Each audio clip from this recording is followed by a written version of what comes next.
अरे बेटा, तेरे बाबा इस दुनिया में नहीं रहे। नहीं, बाबा मुझे छोड़कर नहीं जा सकते।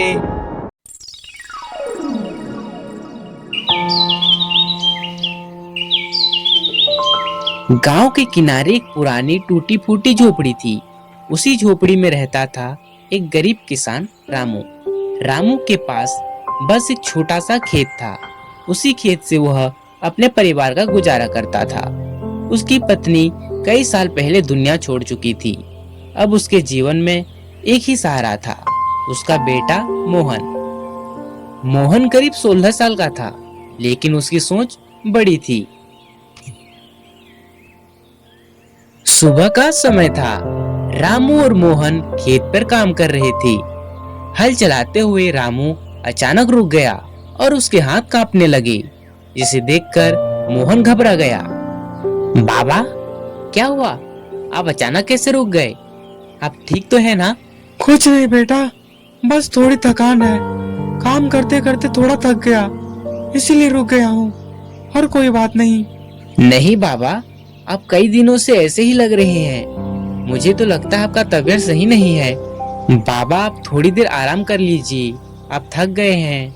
अरे पगले, किसान अगर थक जाए तो खेत कौन संभालेगा? रात हो चुकी थी। झोपड़ी के अंदर एक छोटी सी लालटेन जल रही थी। रामू खाट पर लेटा हुआ था और मोहन उसके पास बैठा था। मोहन के चेहरे पर चिंता साफ झलक रही थी। बाबा, आप डॉक्टर के पास क्यों नहीं जाते? आपका तबीयत कुछ ठीक नहीं लग रहा। डॉक्टर के पास जाने के लिए पैसे चाहिए बेटा, और हमारे पास पैसे नहीं हैं। हमारा तो गुजारा भी बड़ी मुश्किल से हो रहा है। 2 वक्त की रोटी के लिए हमें दिन भर मेहनत करनी पड़ती है। आप चिंता मत कीजिए, हम कहीं से पैसों का बंदोबस्त कर लेंगे। कैसे बेटा? पैसे कहाँ से आएंगे बता? मोहन कुछ देर सोचता है, फिर उसकी आंखों में एक फैसला चमकता है। मैं शहर जाऊंगा बाबा, मैं वहीं काम करूंगा। मोहन, तू अभी बहुत छोटा है बेटा। छोटा हूँ मगर आपका बेटा हूँ बाबा। यह सुनकर रामू की आंखें भर आई। अगली सुबह सूरज निकलने से पहले मोहन उठ गया। उसने एक छोटा सा थैला उठाया, जिसमें 2 सूखी रोटियां रखी।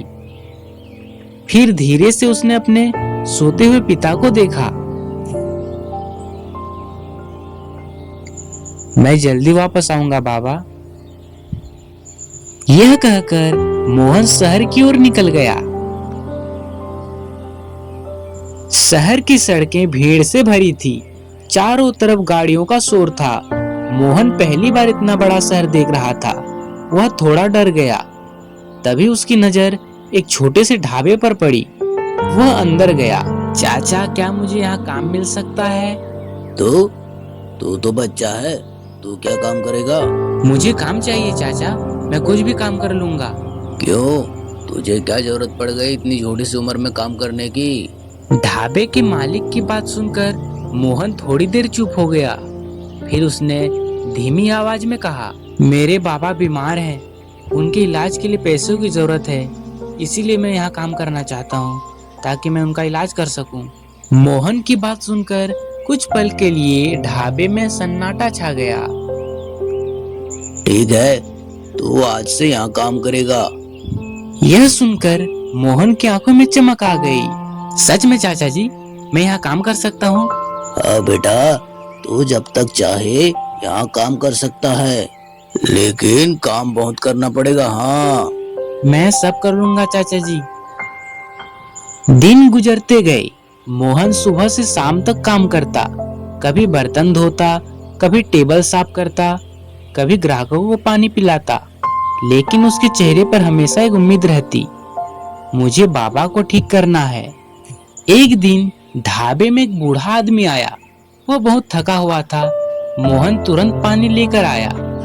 धन्यवाद बेटा। मोहन ने उस बूढ़े व्यक्ति को खाना दिया।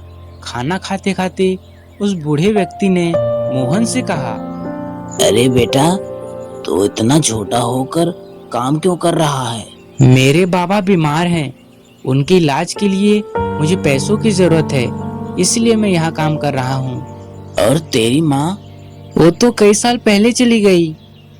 कुछ दिनों बाद ढाबे पर गांव का एक आदमी आया। उसने मोहन को देखा।